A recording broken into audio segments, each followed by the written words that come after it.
Go to sleep now, बहुत late हो चुका है। I got to finish this. कल सवेरे एक इम्पोर्टेंट मीटिंग है। तुम जाओ, मैं बाद में आता हूँ।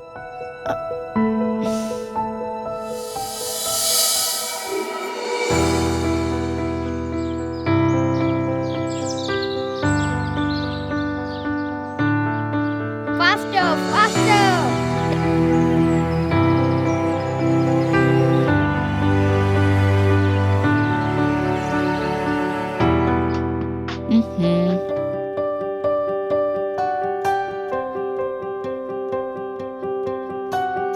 Have it.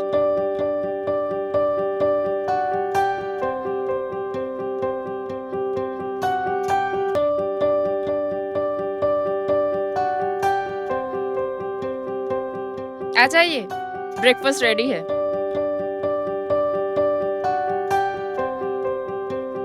ये क्या, सुबह सुबह पिज्जा? कुछ हेल्दी खाया करो यार। इट्स ओके, कुछ नहीं होता। जाते वक्त टोका मत करो। अरे पर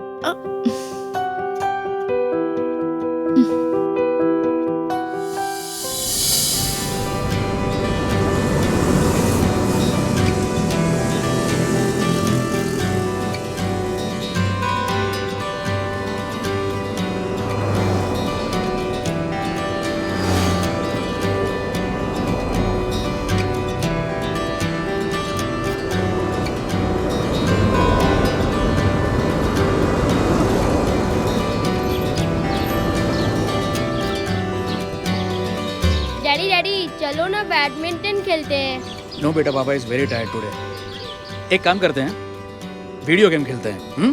क्या? Yeah. Video game? या okay. Let's go.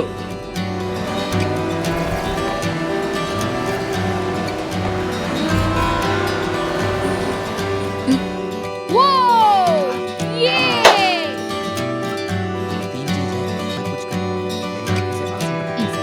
Stop it.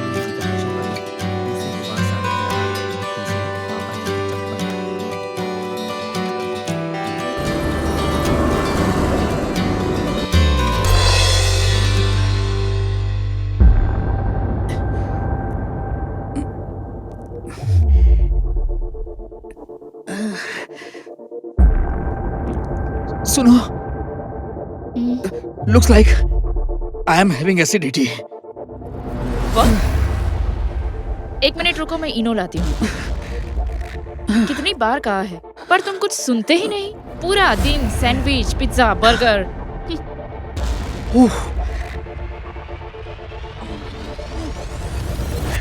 ये लो इनो। थोड़ा थोड़ा चेस्ट पेन भी हो रहा है। व्हाट? पेन किलर लाऊं मैं? अरे सुनो, गॉड, क्या हुआ तुम्हें? आंसर मी, गॉड, कुछ तो बोलो तुम। एक मिनट रुको, मैं डॉक्टर को फोन करके आती हूँ। डैडी डैडी आपको क्या हो गया डैडी? हेलो सर, इनको कुछ हो रहा है।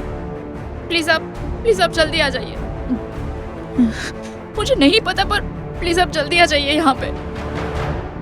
जी।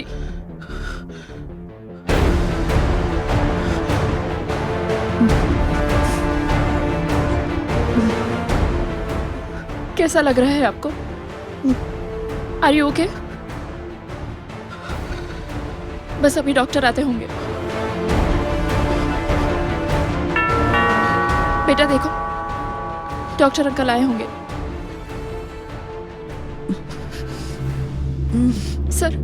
सर प्लीज जल्दी देखिए ना। क्या हुआ था इनको?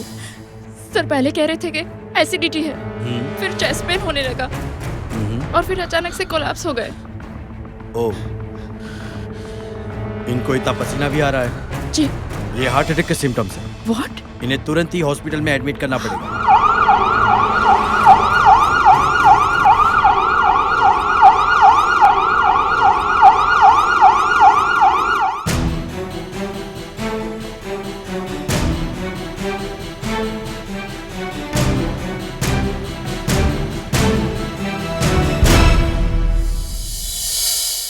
हृदय की किसी धमनी के बंद हो जाने के कारण हार्ट अटैक आता है।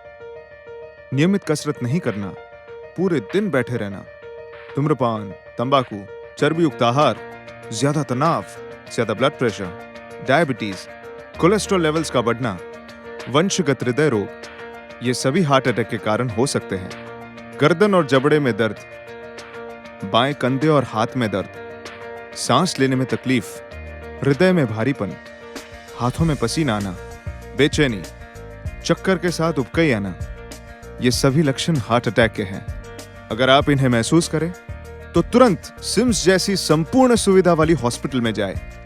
इसे मामूली एसिडिटी समझकर देर न कीजिए। यदि पेशेंट को संपूर्ण सुविधा वाली हॉस्पिटल तक जल्द से जल्द पहुंचाया जाए तो पेशेंट की जान बचने की संभावना कई हद तक बढ़ जाती है। एंजियोग्राफी एक ऐसी तकनीक है जिसे हम पेशेंट के हृदय में एक डाई इंजेक्ट करते हैं, जिससे हमें पता चलता है कि उसकी कौन सी धमनी में क्या तकलीफ है।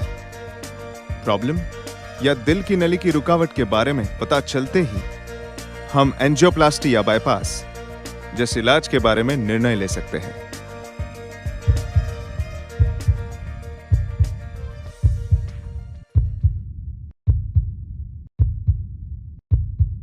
उनकी लेफ्ट मेन आर्टरी में 100% ब्लॉकेज है। We need to perform angioplasty.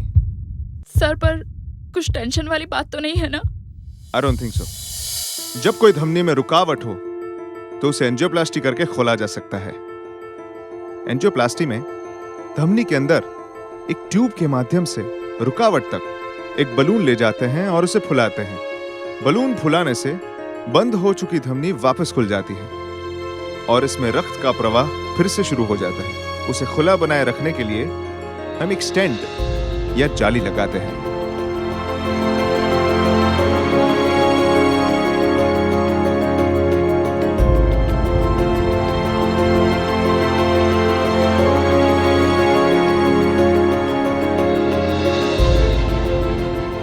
पर जब एंजियोप्लास्टी मुमकिन ना हो तो हमें बाईपास करना पड़ता है।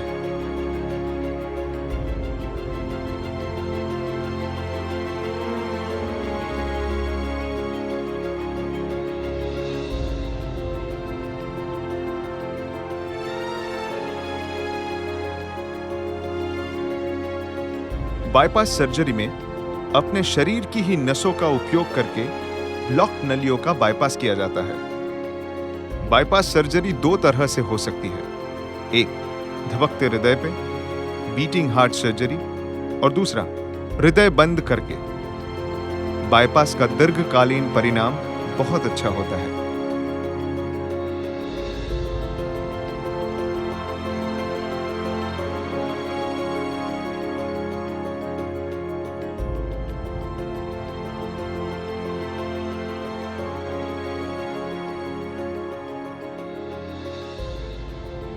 मेडिकल साइंस में डैश प्रोसीजर का दुनिया भर में बहुत महत्व है। डैश मतलब डायरेक्ट एंजियोप्लास्टी सेव्स हार्ट, यानी ईसीजी से हार्ट अटैक की गंभीरता के बारे में पता चलते ही अगर डायरेक्टली एंजियोप्लास्टी कर दी जाए तो मरीज के जान बचने की संभावना कई हद तक बढ़ जाती है। आप बिल्कुल चिंता मत करिए बेटा, पापा जल्दी ठीक हो जाएंगे। Okay sir? आपके पापा भी खतरे से बिल्कुल बाहर हैं। चिंता की कोई बात नहीं है, आप उन्हें मिल सकते हैं। Thank you uncle. Hello. Hello sir. Fortunately आप बहुत सही समय पर सिम्स पहुंच गए। हमने इनकी एंजियोप्लास्टी कर दी है। इनकी आर्टरी में जो ब्लॉक था उसे खोल दिया है। तो बस 2-3 दिन ऑब्जर्वेशन में रखेंगे और फिर discharge. Okay, thank you sir. Okay.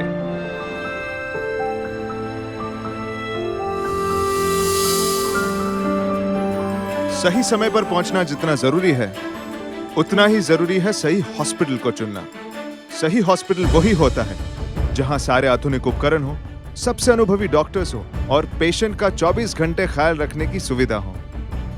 CIMS में ये सब कुछ है, इसलिए आपके लिए ये सबसे सही हॉस्पिटल है।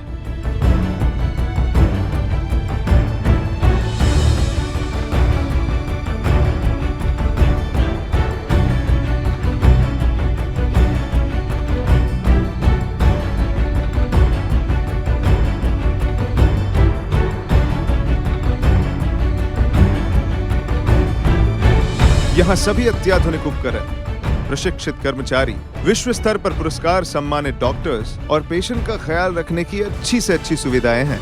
और तो और सिम्स की एम्बुलेंस में सारी दवाइयां, कार्डियोग्राम और हर प्रकार के साधन का प्रबंध है। मतलब अगर आप सिम्स के नजदीक हैं तो सिम्स की एम्बुलेंस को ही बुला दीजिए। पेशेंट की स्थिति को एम्बुलेंस में ही स्थिर कर दिया जाएगा। पर अगर आप सिम्स से दूर हैं तो सबसे पहले आपके नजदीकी फिजिशियन के पास जाएं, थ्रोम्बोलिसिस करवाएं, जिससे आपका खून पतला हो जाएगा और आप थोड़े समय के लिए स्थिर हो जाओगे। उसके बाद आप तुरंत सिम्स आ जाएं, क्योंकि सिर्फ थ्रोम्बोलिसिस करना काफी नहीं है। सीरियस हार्ट अटैक का समाधान एंजियोप्लास्टी या बाईपास ही हो सकता है। Yo, Daddy, how are you? सबसे बड़े गुड गुड मॉर्निंग। मॉर्निंग। कैसा लग रहा है आपको? Wonderful, absolutely fine. Great. Sister 5। Well, everything looks great. चलिए आज आपको डिस्चार्ज कर देते हैं। लेकिन remember, no smoking, no drinking, low trans fats, only salads, fresh fruits और हाँ, ऑयली चीजें बिल्कुल नहीं, समझे? एंड हाँ, एवरी डे, हर रोज 1 घंटा एक्सरसाइज बिल्कुल जरूरी है। सुना? Okay, teacher.